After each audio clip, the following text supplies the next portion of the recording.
Pik për krahet nga flugër.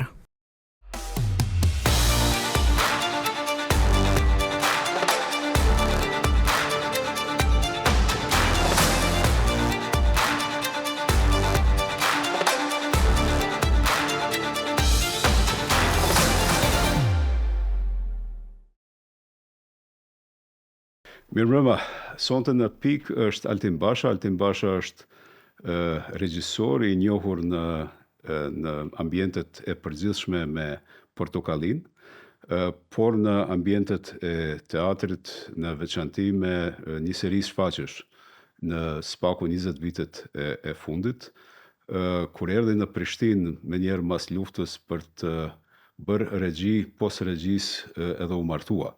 Dhe kështu që kemi Altinin dikun mes Tiranës dhe Prishtinës në mënyrë të përhershme. Sot e shfrytëzuam rastin ta kemi këtu në Prishtinë. Mirë se vjen, Altin. Faleminderit për ftesën. Mirë se u gjeta. Si regjisor e mendova që ta filloj me Aristotelin dhe me Mimesis, me idenë se arti duhet të bëj mimikrin e jetës. Dhe dikun tash në shekullin 21 na ka ndodhur dy gjëra, të cilat janë imediate. Për shembull, Zelenski, presidenti i Ukrainës, ka hyrë nga arti në imitim të politikës, domethënë ka qenë president në art fillimisht e pastaj ka hyrë në politikë. Presidenti Trump ka pas një reality show në të cilin hiqte nga puna njerëzit dhe u bë president dhe tash po e vazhdon me i heq nga puna disa prej njerëzve me cilët mendon se nuk duhet të qëndrojnë në administratë. Çka u bë me këtë prapakthim? Nuk është një fenomen i ri, sepse personazhet njohur të botës së spektaklit ose të kinemas ose të artit që hyn në politikë kanë ndodhur më parë. Ronald Reagan është gjithashtu një shembull i kësaj. Po fenomenet e kryeministri Rama është gjithashtu një personazh që ka hyrë nga bota e artit në politikë. Mendoj se ngushtësisht lidhet me aftësinë e tyre për të depërtuar mesazhet në publik, me një nga mjeshtritë e larta të personazheve publike, sidomos të aktorëve, është aftësia për të treguar histori, storytelling. Edhe konsiderohet një nga pikat e forta të teatrit edhe të aktrimit, storytelling, dhe për këtë arsye edhe këshillohet që klasat e aktrimit jenë si pjesë e sistemit të edukimit fëmijëve edhe të adoleshentëve. Në këtë mënyrë, pra nëpërmjet storytelling ti hyn në mendjen e njeriu, arrin të manipulosh vëmendjen e tij, arrin të përçosh mesazhet që do, e në këtë kuptim konsiderohet pikë e fortë. E kjo pikë e fortë si duket shfrytëzohet nga këta personazhe për me depërtuar më tej me artin e tyre, për me shkuar në politikë, që është një ambicie e çuditshme që qëndron tek artistët. Ndofta është një tërheqje e pavetëdijshme drejt fuqisë që politika jep. Pra nuk u mjafton vetëm arti, nuk u mjafton fuqia e tyre për të qëndruar, për t'u identifikuar edhe për t'u njohur, por duket se politika është një ambicie më lartë, është diçka më shumë. Në këtë kuptim mendoj që avantazhi i tyre është pikërisht aftësia e tyre për me depërtuar mendimet. Edhe normalisht në politikën moderne, në politikën e sotme, çështjet e përmbajtjes janë interesi për mesazhet përmbajtësore ka rënë. Më shumë është pjesa e propagandës, më shumë është pjesa e mesazheve sipërfaqësore, kështu që këta personazhe nuk penalizohen nëse nuk janë në gjendje të shpjegojnë platformat e tyre politike, ekonomike në kuptimin e ekspertëve, por aftësia e tyre për me mush mendjen e njerëzve në mënyrë të sipërfaqshme për qëllimet e tyre politike. Dhe kjo është hyrje mirë për të vazhduar tutje me rrëfimin, sepse Yuval Noah Harari në Nexus thotë se rrëfimi jemi ne, faktikisht, ne jemi rrëfim. Historia e civilizimit është një rrëfim, historia e religioneve është rrëfim. Jezu Krishti është një rrëfim i përhershëm, Muhamedi është një rrëfim. Domethënë, ata nuk mund të ekzistonin në vetdijen tonë, po mos ishin në rrëfimtarët. Cilësia e rrëfimit, edhe ti e përmende, më shtyn të një konstatim, ndoshta pak më satirik, po është Portokallia ka filluar si një satir e realitetit, një kohë të gjatë në Kosovë kemi pas në vitet 90 Cimen edhe Lecin, të cilët kanë qenë satirë e një forme të jetës. Në Kosovë pas luftës, disa prej njerëzve që kanë shikuar Cimen edhe Lecin kanë menduar se është program dokumentar dhe kanë filluar të imitojnë. Dhe disa prej njerëzve më duket në politikë në Shqipëri kanë filluar të imitojnë Portokallin, jo Portokallia ata. Kur e nisëm Portokallin në vitet e para, edhe në fakt një nga çelësat e suksesit saj mendoj që ka qenë liria absolute për me pa politikën si të prekshme. Ju e dini që ne vim nga një histori ku politika është e paprekshme, ku ti nuk mundesh me i diskutu vendimet e politikës, sepse ka qenë vertikale tradita jonë politike nga komunizmi. E sigurisht pas viteve 90 ka vazhdu ky mentaliteti i mitit politikanit, si paprekshëm, i pagabushëm, i pastër, etj. Dhe padyshim që futja e Portokallisë në tregun e televiziv në thelb kishte jo vetëm fenomene sociale me të cilat satira merret normalisht, apo individët, apo çështjet të caktuara të shoqërisë, por edhe politikën. Inspirimi jon vinte nga modele sigurisht të spektaklit italian, si ishte Krem Karamela apo Lëkura e bananës, cilat ishin plotësisht të bazuar mbi satirën politike.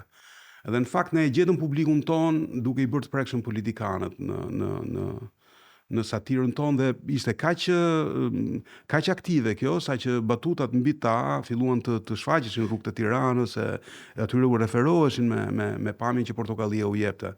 Edhe në fakt mendoj që ky lloj satire është shumë e shëndetshme për shoqërinë. I bën mirë njerëzve për t'i pa politikanët si personazhe të cilët munden të ridikulizohen, me cilët mund bëhet humor. E padyshim që këtë lloj lirie për ta prekur politikën e ndjeu, po themi, klasa politike ose politika në tërësi, sepse referencat në emisionit ndodhin në mbledhjet qeverive, në parlament, në gazeta e kudo. E në mënyrë graduale, duke u përpjekur që emisionit mbante ritmin edhe cilësinë edhe depërtimin e tij në publik, sepse në fakt ky është qëllimi i produkteve televizive, ne e patëm vëmendjen e tyre dhe mendoj që bëm një nga gabimet që nuk duhet ta bënim, që nisëm t'i ftonim në emision. E në fakt, duke u përpjek që ta rrisnim interesin e publikut, harruam që atyre po jepnim mbrapsht vëmendje. I bëm ata personazhe normal, ndërkohë që qëllimi jon ishte krejt e kundërta, ishte që ti kishim fokusin e satirës tonë. E kur ti e thret aty, ti sigurisht e bën të barabartë, humbet, po themi, fuqinë tënde, kështu mendoj, dhe në mënyrë graduale ajo theu jon, forca jon sigur magnetizmi jon në publik. E për këtë arsye mendoj që ata përpiqen ta fitojnë atë terren ku nuk janë prezent, ku janë të goditur, të targetuar. Fenomeni mua më duket ose është fenomen, por është imitimi i marrja e nivelit të satirës së Portokallisë për shembull, ose të Cimës Lecit në jetë publike. Në videot të cilat transmetohen në konferencat e shtypit në mbrëmje, në debatet televizive politike, niveli i satirës së Portokallisë ka kaluar në mainstream. Do të thotë përdoret. Liderët politik të Shqipërisë posaçërisht bëjnë video në të cilën satirizojnë njëri tjetrin.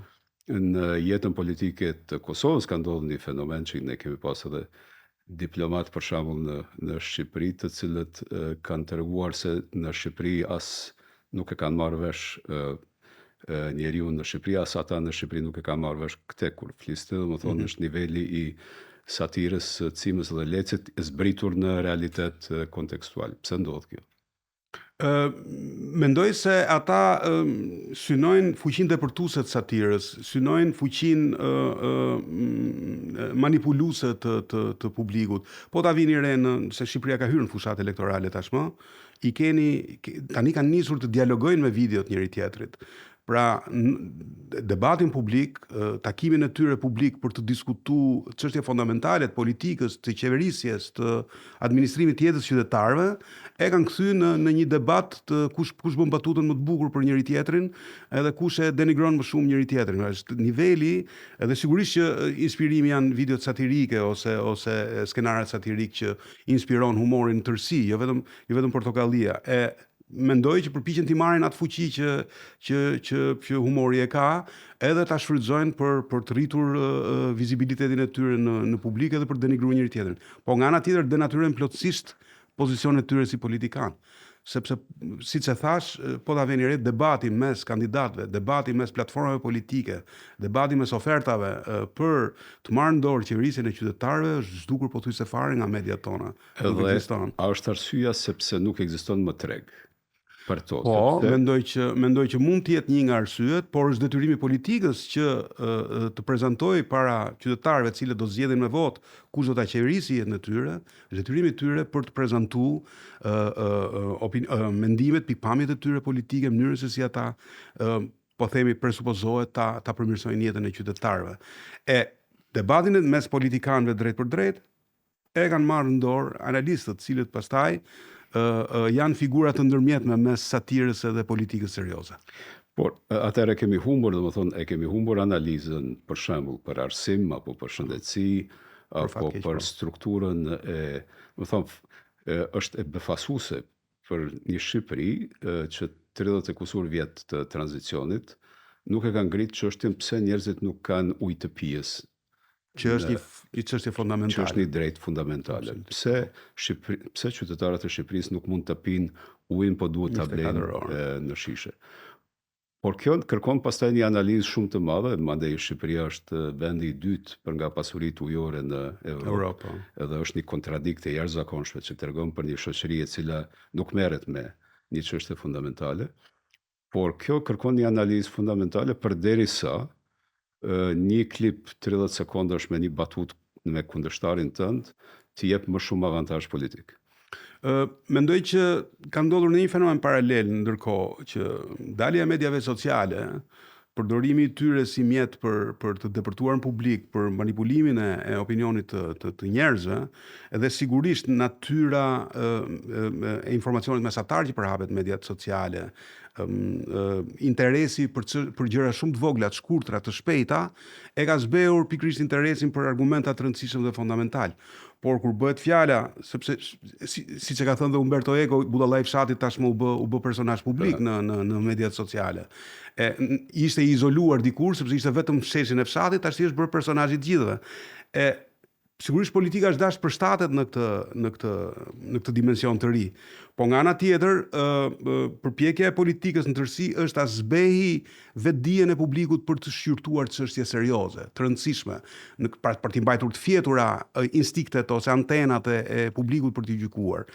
Tani i shërbejnë nëpërmjet mediave sociale, shërbehen për të arritur këtë qëllim, që mos futen në diskutime esenciale, në diskutime fundamentale, siç i përmendët juve, arsimi, shëndetësia, mirëqenia e njerëzve, të cilat janë projekte afatgjata që kërkojnë analiza të thella, kërkojnë ide inovative, kërkojnë impenjim edhe energji të mëdha, por për t'i arritur qëllimet e qeverisjes me mjete fare të vogla, me mjete të thjeshta, të kalueshme.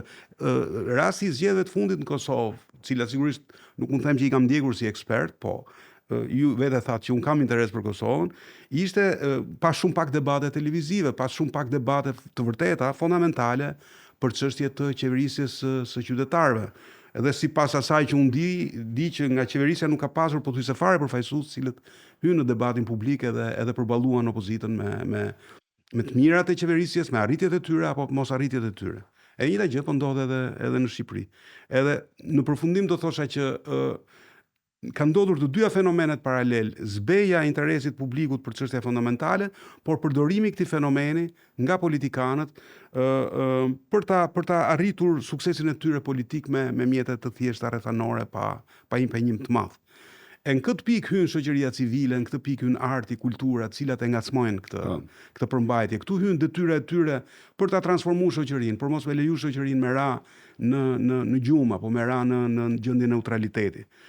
Këtu hyn arti politik, në raste të caktuara, këtu hyn aktivizmi kulturor, cilat janë sigurisht fenomene sociale që janë zbehur në Shqipëri.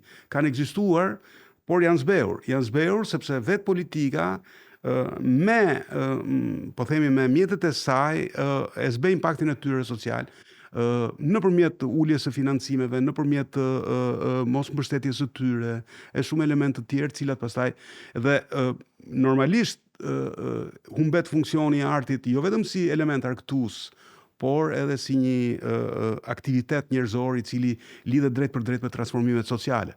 Sepse shpesh ne e shohim artin si një element të formës së shoqërisë, po në fakt bindja ime është që ka forcë transformuese. Për fat keq ne nuk i kemi këto fenomene të thella sot, po e ka atë forcë transformuese. E ka, halli im është ky, më thonë, drama në antikitet ka shërbyer si rrëfim kritik. Më thonë, në Greqinë antike, drama ka qenë rrëfimi, analiza ndaj politike, me mjete artistike natyrisht, ose kritika shoqërore me fjalorin e sotëm. Problemi me të cilën ballafaqohem, edhe kjo është një dilemë besoj për ty, është se si mundet një shfaqje teatrore ta kompenzoj gjithë atë vorbull fjalësh të kota të cilat prodhohen në media sociale. Plotësisht dakord me funksionin që ka pasur në antikitet. Madje për ta çuar më tej do thosha që rilindja është shembulli më glorioz, më fantastik, më i jashtëzakonshëm i fuqisë artit për të transformuar shoqërinë. Sepse pasazhi kalimi mes shoqërisë mesjetare dhe shoqërisë moderne njerëzore është bërë nëpërmjet rilindjes, e në këtë kuptim fuqia e artit është e konfirmuar. Në jetën reale të sotme, në botën moderne të sotme, fuqia e artit për të qenë forcë transformuese, për fat keq nuk është ndërvarur vetëm nga aftësia, talenti apo forca e artistit për ta kuptuar fenomenin social.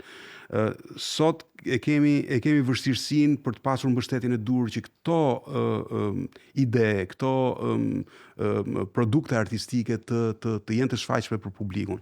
Ne kemi një sistem për fat keq të pandryshuar nga komunizmi, ku institucionet varen nga qeverisja ende. Ne kemi plotësisht të centralizuar financimin dhe nuk e kemi çliruar në mënyrë financimin për projektet e pavarura. E në rastin kur krijohen projektet e pavarura munden me u mbyt, me u ndalu nëpërmjet mungesës financimit, sepse që të realizosh një shfaqje teatri, do duhet të kesh një ambient, do duhet të kesh një financim për ta marketuar, për të paguar artistët e tjerë. E ndërkohë kur gjithë sistemi është i ndërtuar në mënyrë vertikale, pra ti dy burime ke të mëdhaja të financimit, ose Ministrinë e Kulturës, ose qeverisjet lokale. E të dyja dominohen nga politika.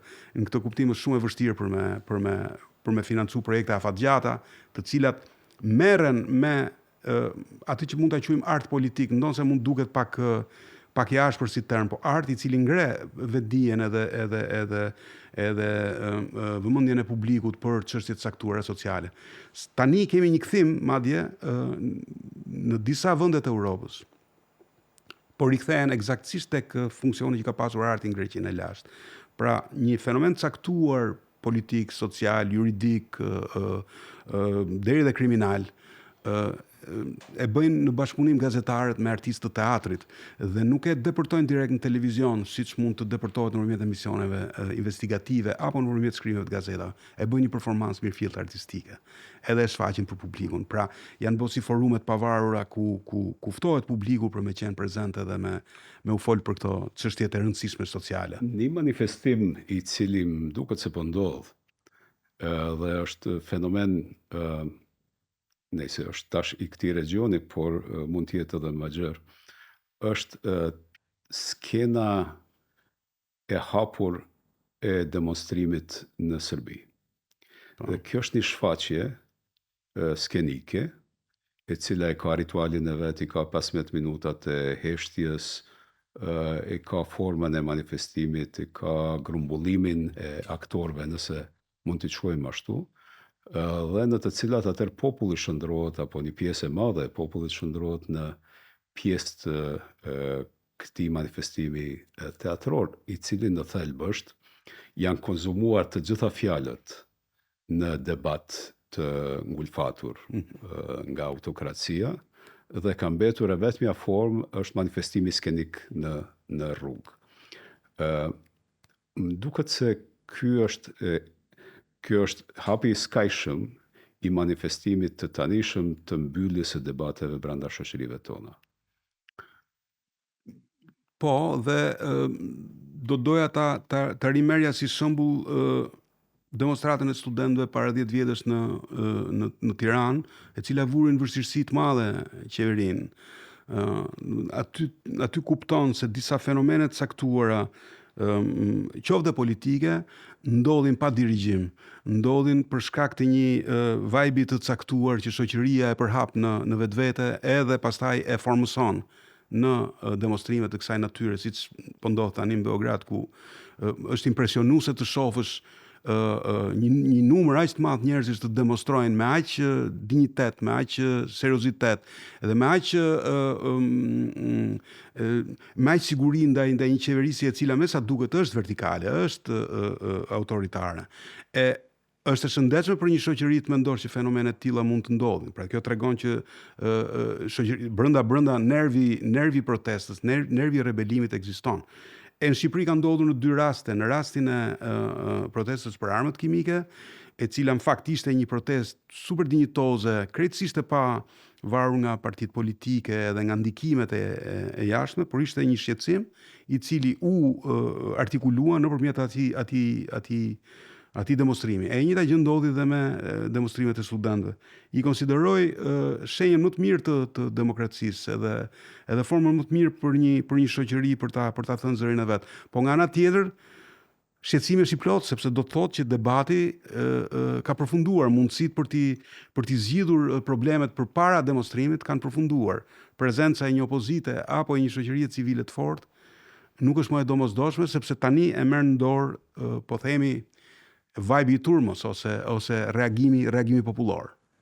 Dhe ky është produkti 2 gjërave thelbësore. E para është hiperprodhimi i informatës, do të thonë sot kemi më shumë informatë se që kemi pasur ndonjëherë, dhe në kontradikt me këtë, informata ka më pak vlerë se sa që kishte ndonjëherë. Në Shqipërinë e vitit 91-92, koha jonë shpërthente me tirazhe të jashtëzakonshme, përderisa sot nuk ka njeri i cili do të lexojë gazetë, apo nuk ka njeri i cili do të përcjell një emision më të gjatë se 10 minuta, 15 minuta. Mendoj që Shqipëri ka ndodhur dhe një fenomen tjetër paralel.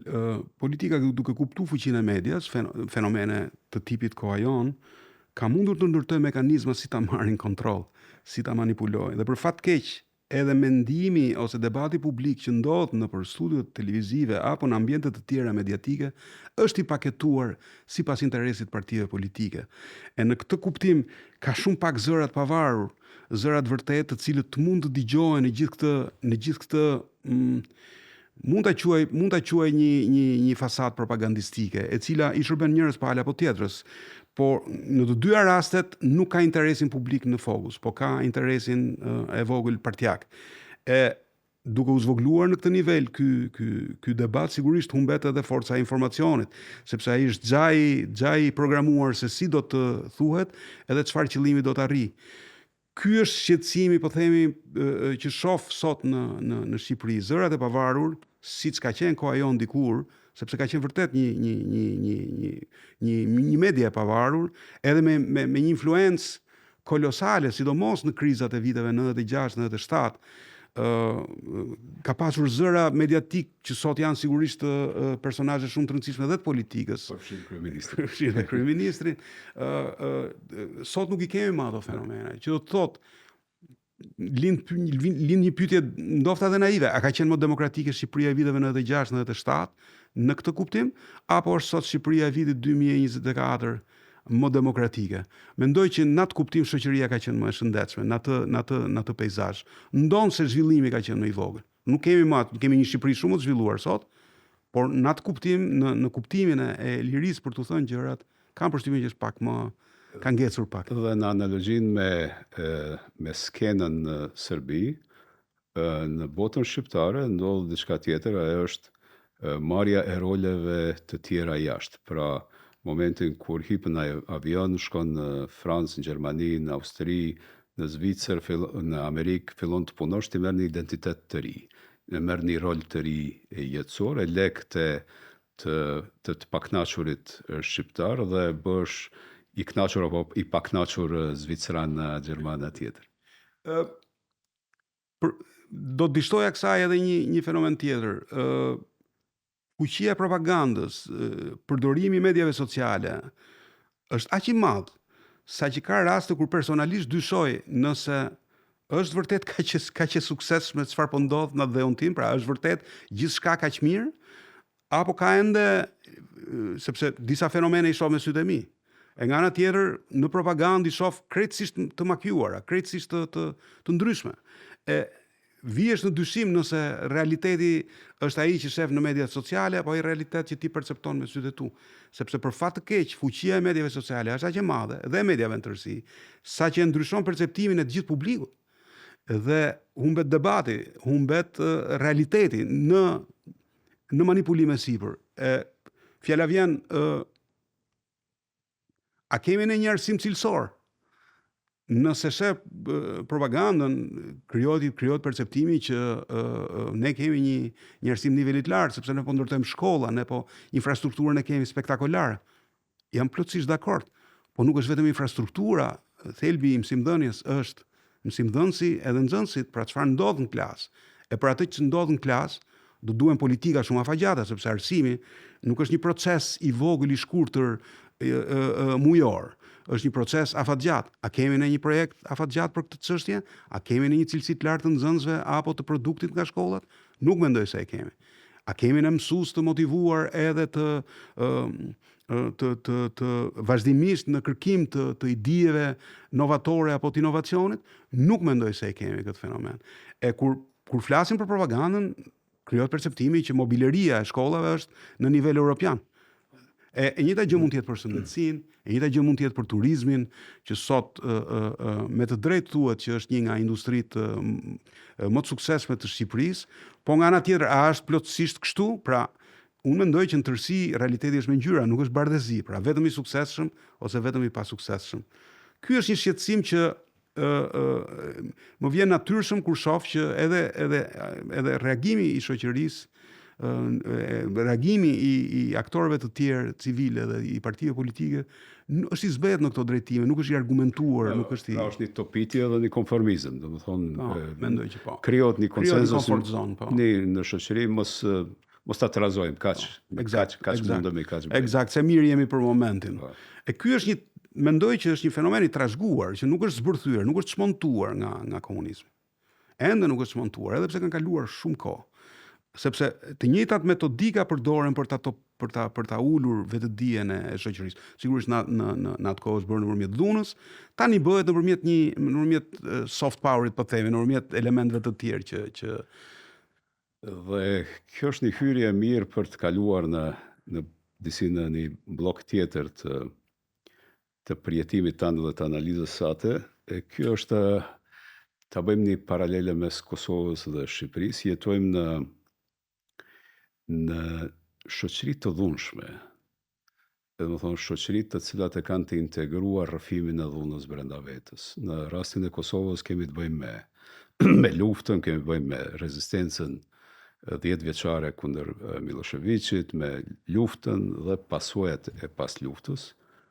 Pra Kosova ende jeton në rrëfimin e luftës, ne familjet ende flasim në përditshmëri për ato që ka ndodhur në luftë.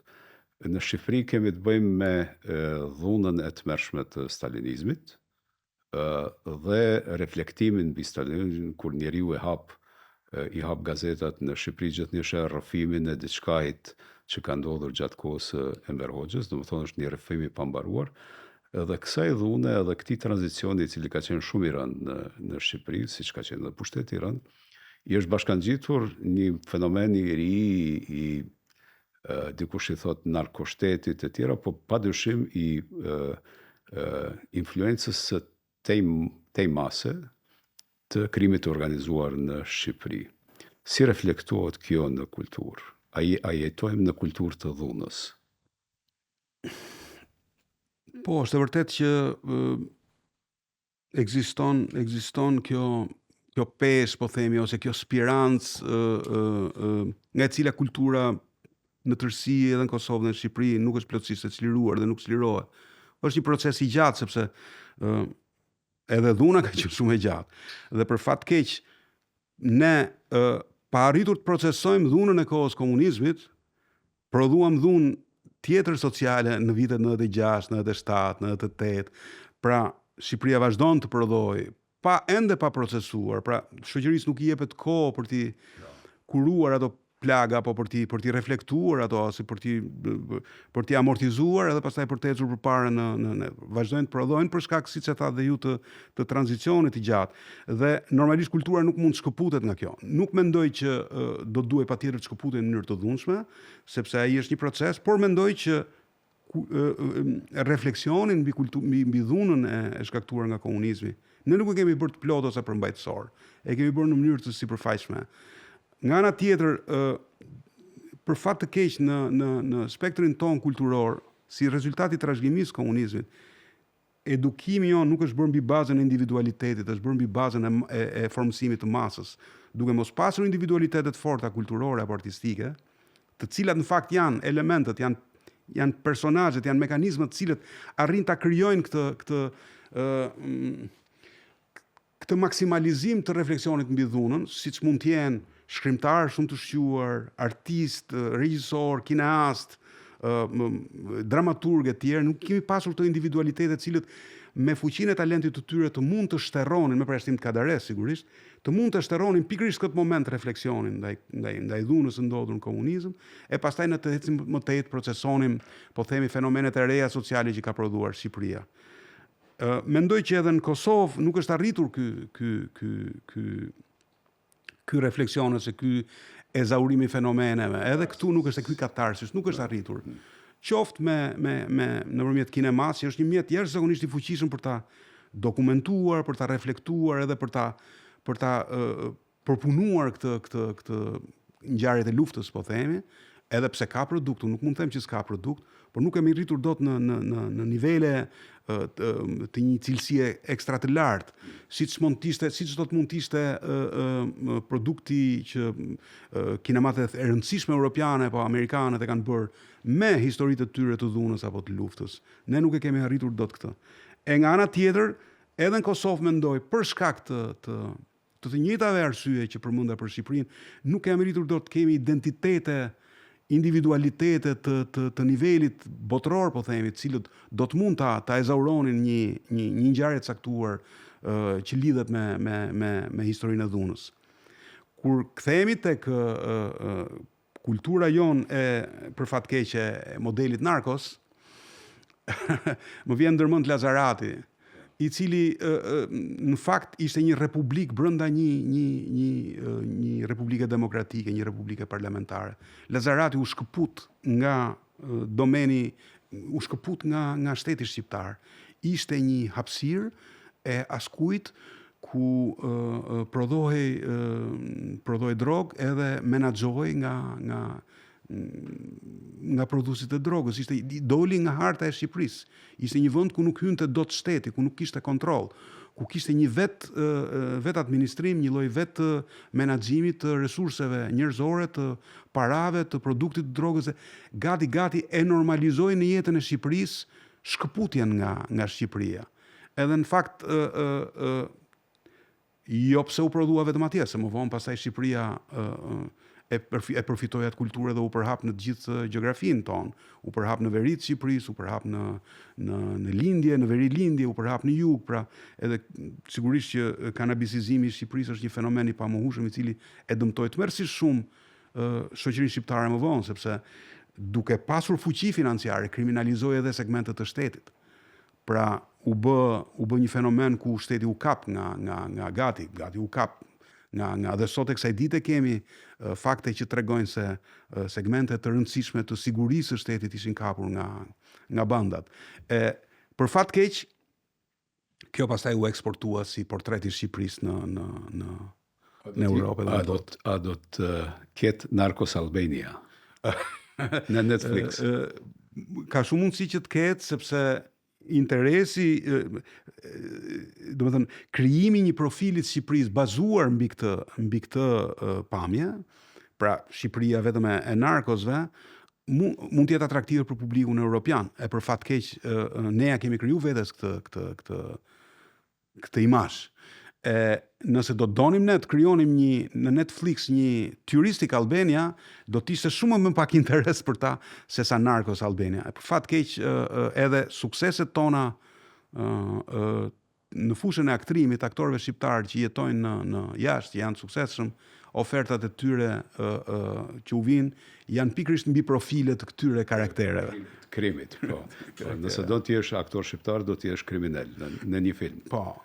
Sigurisht unë nuk do të mendoja, se nuk jam aq naiv sa të mendoj që ne mund të krijonim profilin e shqiptarit turistik ku ka vetëm diell, mikpritje dhe dashuri, sepse kjo do të ishte një propagandë e pastër dhe po themi bota nuk është naive për me na pranu vetëm mbi këtë profil që dëshirojmë ne. Po nga ana tjetër është detyra jon për ta nxjerrë këtë tipar të po themi të shoqërisë tonë, sepse Shqipëria nuk është vetëm narkos në fakt. Do të ishte e gatshme shoqëria shqiptare, shoqëria e Shqipërisë të ballafaqohet me Narcos Albania, dhe do të ishte e gatshme siç nuk është, për shembull, shoqëria e Kosovës për të ballafaquar me krimet e luftës dhe procesin e pas luftës në të cilën ka ndodhur vrasje të tmerrshme.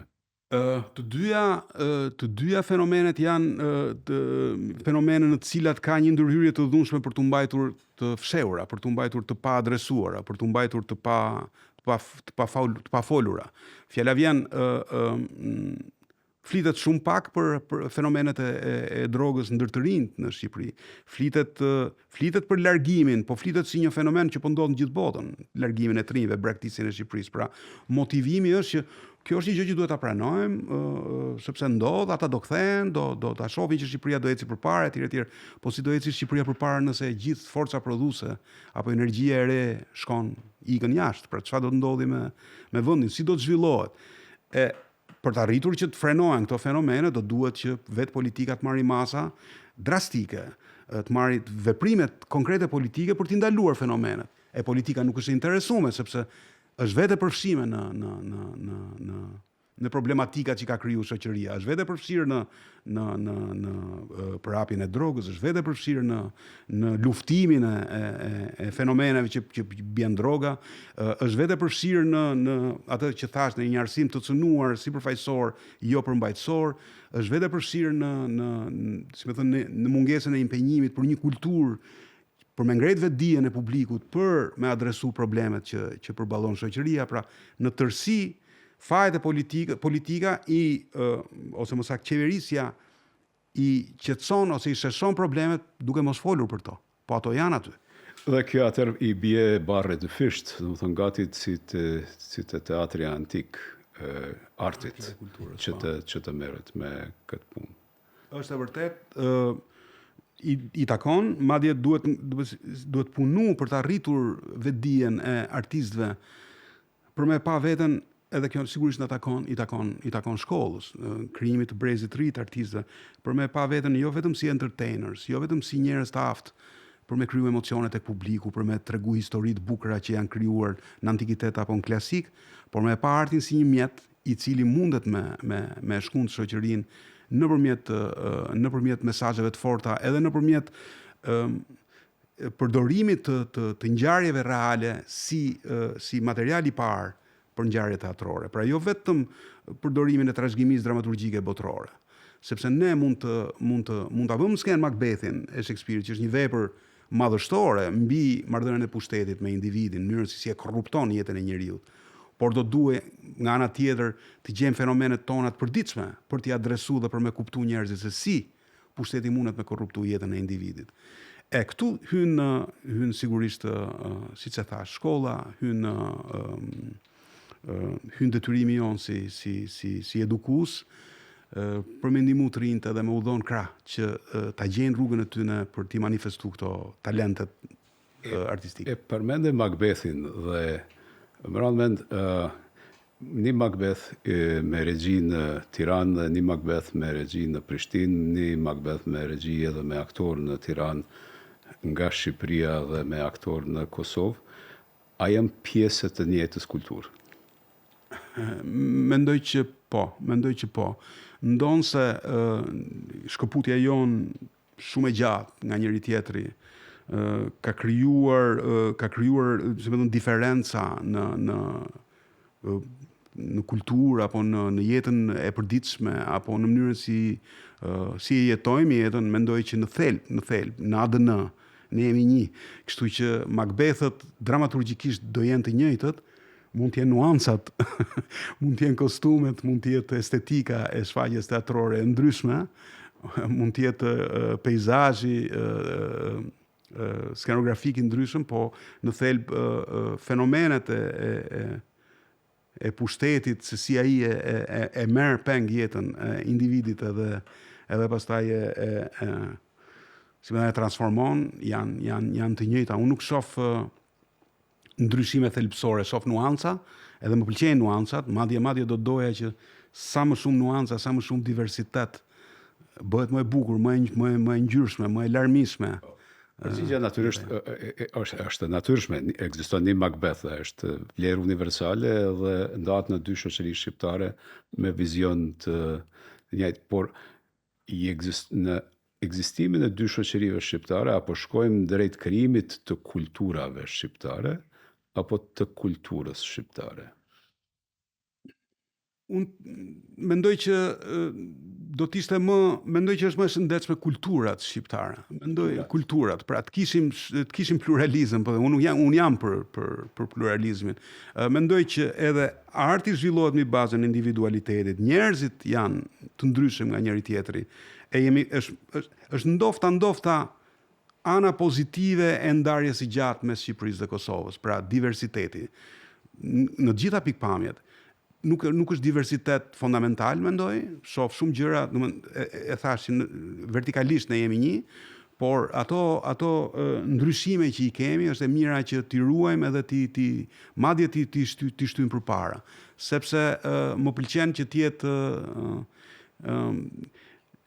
sepse bëhet interesante takimi i kulturave. Pra nëse këto zhvillohen dhe janë të ndryshme, takimi i tyre bëhet dhe më interesant. Ballafaqimi i tyre dhe shkëmbimi mes njëra tjetrës. Ne gjatë tani kemi, për nga eksperienca ime personale, ngjarje të caktuara kulturore ku Shqipëria dhe Kosova takohen.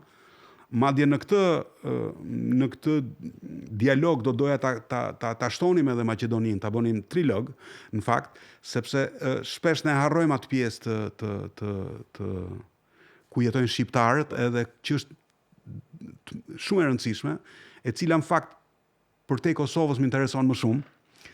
Kam një lidhje të çuditshme me Kosovën, e kam dhe të shpjegueshme.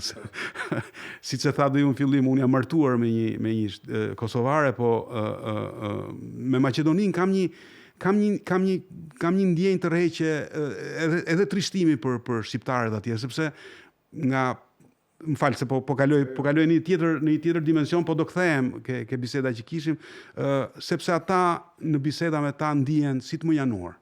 Ndihen si një xhep i lënë mënjan. Janë larg Shqipërisë, po edhe Kosova me sa duket duke u marrë duke qenë shumë e fokusuar në marrëdhënie me Shqipërinë, me tërheqjen e saj historike ndaj nënës Shqipëri, në një kuptim i ka lënë si mënjan. Edhe ajo kulturë është një kulturë e harruar, e sulmuar, ndofta edhe në proces asimilimi. Do doja që ajo t'ishte fokusi edhe i politikave tona kulturore, edhe sepse atje ka resurse të jashtëzakonshme njerëzore, burime fantastike, talentesh, edhe energjie. Më i mirë për momentin. Edhe teatri më i mirë për momentin. Kështu që takimet tona, të kthehem tek biseda që kishim, janë shumë të bukura kur ka diversitet estetik, edhe përmbajtësor, edhe kulturor, edhe artistik, edhe interpretativ. Ti ke të integruar pluralizmin jo vetëm me Ilirianën, e cila është po ashtu pjesë e artit, Iliriana Logja, bashkëshortja e Altinit, Logja Basha, por e ke të integruar edhe në gjuhë brenda familjes. Herën e kaluar që u pamën Gjellushja, vajza jote insiston të fliste dialektin e Kosovës si shaj identitare. A mund të ketë pluralitet, diversitet kulturor nëse i mbetemi besnik formulës së tanishme gjuhësore shqipe? Unë nuk jam ekspert i gjuhës, por mendoj që nuk i vjen asgjë e keqe shqipe standarde nëse shqipja standarde do të pranoj atë që është realitet. Gegnishtja është një realitet kulturor shqiptar. Është i pamohueshëm. Dhe mendoj që për aq sa unë mund të kuptoj, i është hyrë në hak në standard gegnishtes.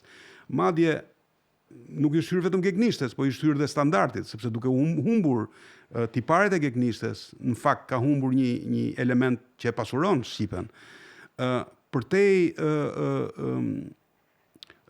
marrëdhënieve edhe sigurisht ike ardhjeve të mia në Kosovë, unë kam bërë 2 eksperienca që i konsideroj të mëdha në jetën time me gegnishten. Unë kam punuar 2 vepra të fishtës, një në Prishtinë dhe një në Shkodër. Edhe atëherë ka qenë vizionar drejtori i teatrit të Prishtinës, Agim Sobi, i cili të ligun përmend një çfaqje krejtësisht harruar nga repertori i dramaturgjisë shqiptare, një ripunim të veprës Molierit nga fishta, ndërsa shkonte nga Shqipëria, bënte një udhtim, nëse nuk gaboj, për Amerikë, gjatë kohës me Ania i ka ripunuar Molierin për franceskanët e Shkodrës, për teatrin franceskan. E ai e merr edhe e propozon si një pjesë të repertorit të teatrit kombëtar të Prishtinës, një çmenduri, kupton, edhe më fton ta punojmë. Domethënë fton një shqiptar të Shqipërisë të punojë një gegnishte arkaike të fishtës në Prishtinë. Që ishte në fakt një eksperiment. Me preardhje nga Elbasani. Me preardhje nga Elbasani pa pak gek, po. Leximin e parë ka bërë Iliriana, me që jemi në kontekst, e ajo ma përktheu për me kuptu përmbajtjen, e pastaj unë nisa të lexoj veprën. E në leximin e parë nuk e harroj në Prishtinë të fishtës Luan Jahu, që ishte në rol kryesor, i cili ai lexim zgjati mbi 3-4 orë, sepse ngeceshin në fjalë, edhe pse flasin geg. Po ajo është një gegnishte krete arkaike.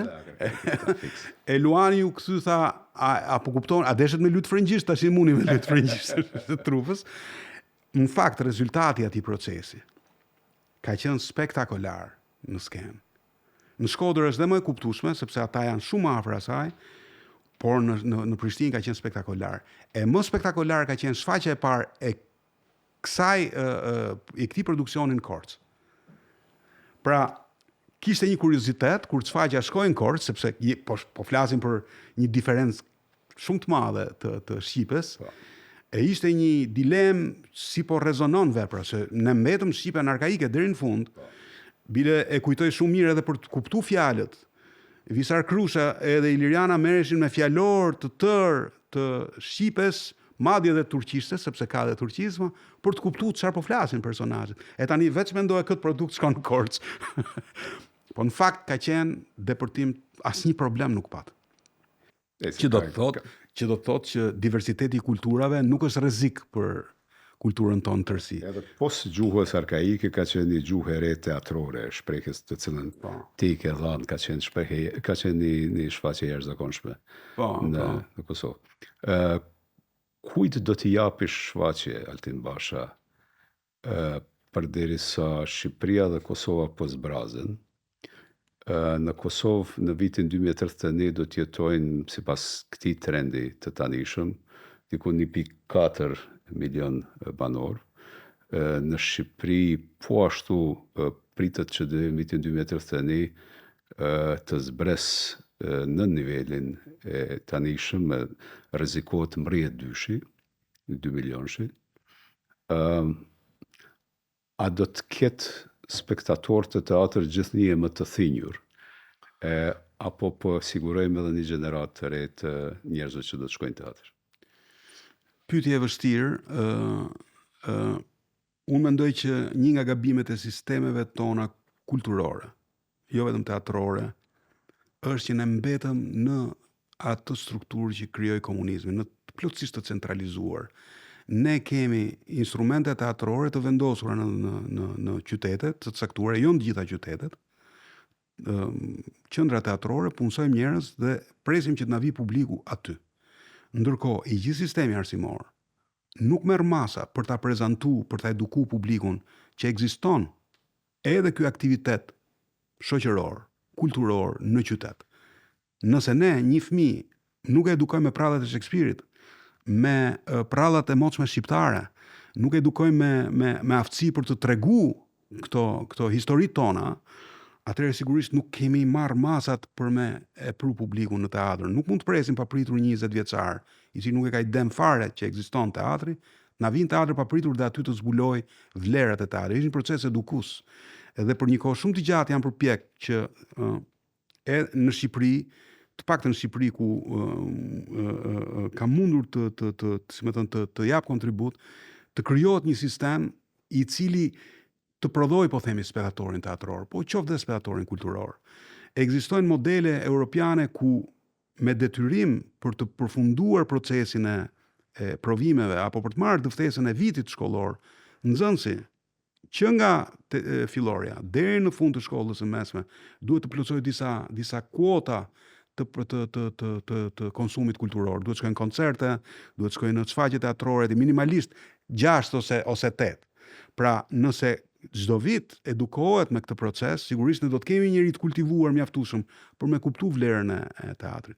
Të sulmuar nga fenomenet e reja të mediave sociale, sepse më të sulmuarit janë artet konvencionale, po themi, tradicionale.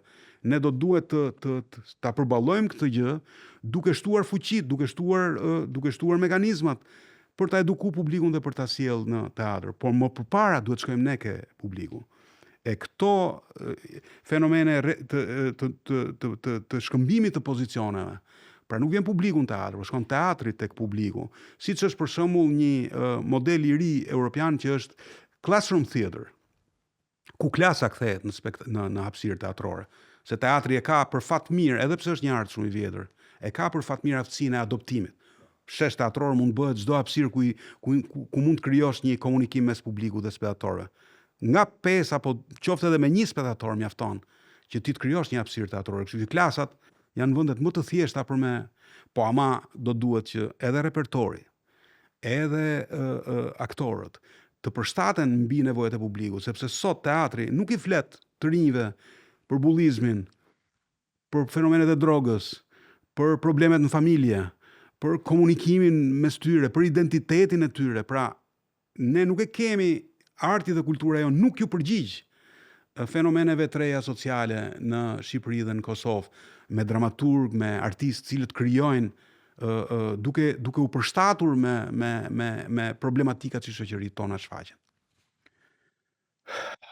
Mendoj se kemi ardhur në kohë kur ky bashkëbisedim duhet vazhdoj nga ana jote. Pra, cilat janë pyetjet të cilat ti mendon se ja vlen që të bashkëbisedojmë tutje? Një pyetje që e kam është që ti e di që unë i kam lexuar pothuajse të gjithë librat e tu. A do kemi ne një Lopa e Macchiatos apo një ambasador të Melkizedekut për Shqipërinë? Është interesante. Në librin të cilin jam duke shkruar tash, merrem me vitin 1991. Dhe është një prej episodeve të cilat jam gjithnjë në dilema, duhet të jetë dokumentar, a duhet të jetë letrar, apo duhet të jetë diçka e përzier në mes, sepse është një vizitë sekrete të cilën duhej ta bëja në Shqipëri nëpërmjet Budapestit, të arrija për në Tiranë, javën kur udhëzua shtatorja e Enver Hoxhës. Edhe unë isha në atë javë, në ato 4-5 ditët para se të rrëzohej ajo shtatore, pastaj u ndërtuan mite të ndryshme, jo kosovarët kanë ardhur për të rrëzuar shtatorën e tjera. Dhe është një segment shumë interesant të një jave revolucionare në Shqipëri, që do t'ja vlente me hy më thellë, por ajo komponohet në një mision të cilën e kisha nga kolegët e mi, nga Ibrahim Rugova, nga Këshilli Koordinues i Partive Politike, që ishte që të bisedonim me liderët e pushtetit dhe të opozitës aso kohe, të opozitës i cila po linte, Sali Berisha, Gramos Pashko, të tjerët, që ndodhi çka ndodhi në Shqipëri mos të ketë dhunë në tranzicion, sepse kjo ishte frika jona më e madhe, dhe të vendosnim një herë një standard të sjelljes ndaj Shqipërisë, pra ndonse ne ishim padyshim anues nga lëvizja opozitare për nga natyra, nuk është në interesin e Kosovës që të përzihemi se kush si do të fitojë në Shqipëri, por si do të ndodhë një ndryshim, një tranzicion i padhunshëm. Këto më kanë mbetur, domethënë, është vizita ime e parë në Shqipëri, edhe këto më kanë mbetur gjithmonë si një peng prap në dilemë, a duhet të shkruaj si përjetim apo ta dramatizoj disi. Është një personazh për cilin nuk na ka rasti me fol, që më intrigon, por që nuk e njoh mirë. Arben Xhaferi. Mendoj që ka pas një influencë për te i Maqedonisë, mendoj që ka qenë një personazh madje jo plotësisht i njohur në dimensionin e vet nga Shqipëria. Nuk e di për çfarë arsye, po sigurisht që shkrimet dhe intervistat e tij janë botuar në mediat shqiptare. A do të mund ta nga bisedat me ata që e kanë njoft, kam kriju përshtypjen që dimensioni i tij, pra siç e thash, nuk është vetëm lokal, nuk është vetëm atje. A do të mund Maqedonia, shqiptarët e Maqedonisë të përfaqësohen, ose a do të mundemi ne në tërësi si shqiptarët, kemi një personalitet atij niveli, dhe ku ka qenë magjia e tij? Cila ka qenë? Arpni ka qenë një personazh i jashtëzakonshëm në kuptimin që ai ka qenë një bohem i interesuar për politik, ka studiuar në Beograd, ka qenë jashtëzakonisht i interesuar për film, ka qenë njeri i cili me vite të tëra ka udhëheq redaksinë e kulturës në televizionin e Prishtinës, dhe ka qenë një njeri i cili ka lexuar jashtëzakonisht shumë, dhe ka lexuar një spektër të gjerë të literaturës, nga letërsia, nga poezia deri te shkencat politike, edhe ka qenë një njeriu me të cilin po ta filloje një bisedë me një gotë birr, do të filloje me poezinë e fundit të cilën e ka lexuar, do të përfundoje te analiza e Bzezhinskit për fundin e luftës së ftohtë, dhe me një lehtësi të cilën e ka pas për të kapur këto detaje dhe për t'i sistemuar në kokë.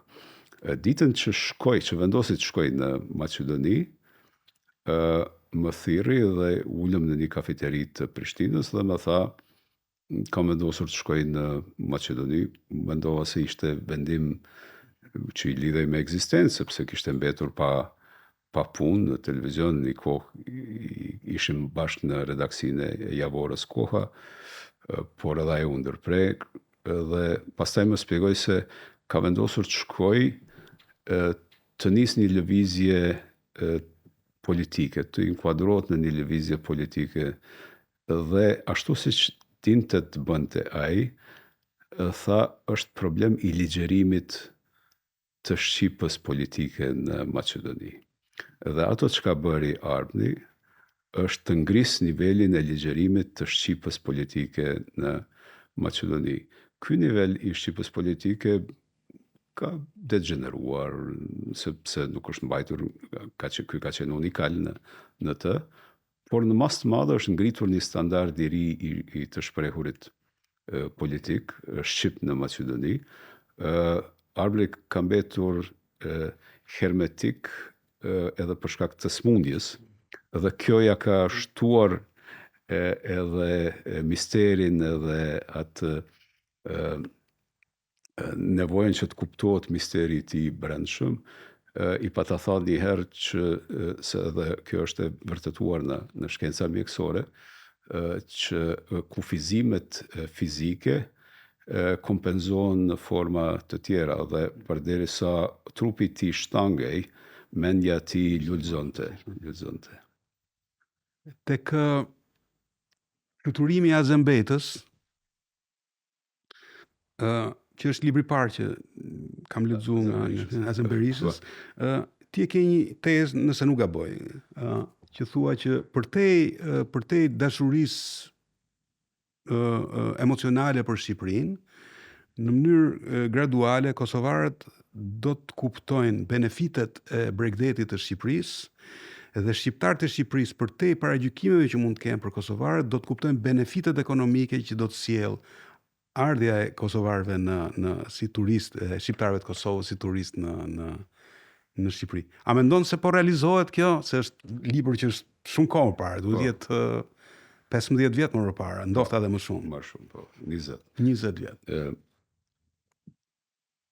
Patjetër, domethënë, kemi disa fenomene. Fenomeni i ngritjes së shoqërive shqiptare dhe i policentrizmit shqiptar ka qenë një vendim strategjik, dhe në atë vendim strategjik ka marrë pjesë edhe unë, bashkë me kolegët tonë. Domethënë, ka qenë ideja që nuk ekziston një qendër shqiptare, por ekzistojnë shumë qendra, dhe ato qendra duhet në diversitetin e tyre të krijojnë një harmoni. Dhe shqiptarët janë model në Evropën juglindore, besoj edhe në Evropë, për shoqëri dinamike të cilat kanë krijuar këtë diversitet dhe po përpiqen të krijojnë këtë harmoni. Pra, edhe kemi 2 shtete shqiptare në shumicë, Shqipërinë dhe Kosovën, dhe pastaj kemi krijimin e prezencave të shtrira gjeografike. Pra, një shqiptar i Kosovës i cili ka një apartament në Durrës është po aq i shtrirë gjeografikisht, dhe për te Durrësi nuk është shtet tjetër. Bile nuk është as qytet tjetër, është një zgjatim i pranisë së tij. Dhe ky fenomen për fat keq nuk ka funksionuar në drejtimin tjetër, por do të funksionojë një ditë, do të ecën disi. Dhe ato çka do të shohim në të ardhmen, besoj unë, është një prani gjithnjë më dinamike në këto drejtime. Problemi, natyrisht, i shoqërive tona është shpopullëzimi i madh, ekstrem, humbja e rinisë, dhe tash kemi një fenomen të tretë me të cilën ende nuk po dim si të ballafaqohemi. Kjo është prania e shoqërive shqiptare në Perëndim, në Zvicër, në Gjermani, krijimi i gjeneratës parë, dytë, tash edhe të tretës, dhe si do të ruaj ajo lidhmërinë. Mënyra të cilën ende gjeneratat adedashse, patriotike, shqiptare në Gjermani, në Zvicër duan, është nëpërmjet të pronës, nëpërmjet të patundshmërisë. Ta kem një pronë në Kosovë, apo ta kem një pronë në Shqipëri, dhe ndoshta fëmia ime i cili s'di, ose nipi im i cili s'di të lidh 3 fjali shqip, dikur do të mësohet. Mua më shqetëson në fakt një fenomen politik përtej rrjedhave të integrimit, po themi, mbar shqiptar. Më shqetëson shumë rivaliteti mes qeverisjeve, mes Shqipërisë dhe Kosovës. Nuk më shqetëson sepse kam shumë frikë se nuk prodhon klim të shëndetshme përpara proceset e tjera të cilat nuk varen nga politika. E mira është që ka një kthim të vëmendjes nga diaspora shqiptare. Është një kthim i vrrullshëm, po është për arsye elektorale, po shpresoj shumë që ky kthim i vrrullshëm të si me thënë, të vazhdoj edhe për te politikës. A mund kemi ne në këto kushte të këtij rivalitetit të pashëndetshëm, e konsideroj unë. Edhe pse si me thënë, kamuflohet me faktin që gjërat vazhdojnë normalisht, po rivaliteti është i dukshëm. A mund kemi ne mekanizëm alternativ që integrimi jonë mos varet vetëm nga politikat qeverisë qendrore? Ti je dëshmitari, ti je shembulli më i mirë se si politikat nuk ndikojnë. Edhe në aspektin personal edhe në aspektin e përfshirjes tande kulturore në hapësirën shqiptare, në hapësirën e kulturave shqiptare. Problemi është pak më i thellë, mendoj unë, i komunikimit, është projekcioni i vlerave të përbashkëta. Dhe s'po flas për vlerat të përbashkëta kombëtare, s'po flas për idenë a do të ketë një hekurull apo mos do të ketë një hekurull, do të thonë. U pasë një lëvizje infrastrukturore, si që ishte rruga e kombit, e ndryshoi jo vetëm gjeografin, po dhe gjeografin politike, dhe Kosova u shndrua në një shtet mesdhetar. Pa qenë. Ndërtimi i hekurullës do ta ketë të njëjtin efekt. Por problemi është se a do t'i kthehen pushtetet identifikimit të problemeve reale të shoqërisë tonë. Problemet reale të shoqërisë tonë janë për te hekurullës e rrugës kombit, e ndërtesave në Durrës e tjera, janë faktit që në Kosovë 78% të fëmijëve deri në moshën 15 vjeçare nuk e kuptojnë tekstin të cilën e kanë lexuar. Dhe ky është një problem thelbësor. Dhe ky është një problem thelbësor edhe në Shqipëri.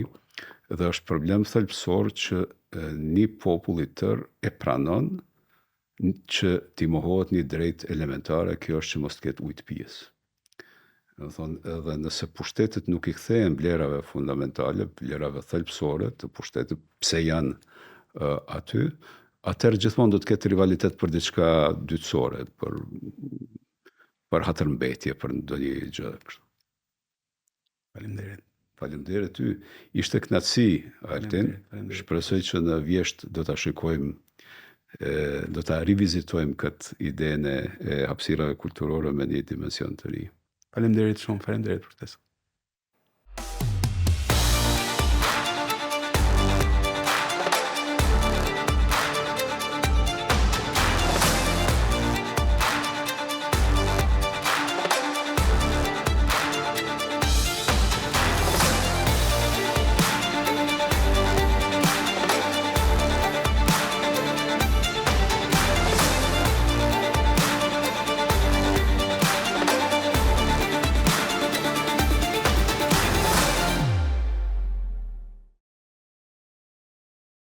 Pik për krahet nga Flugër.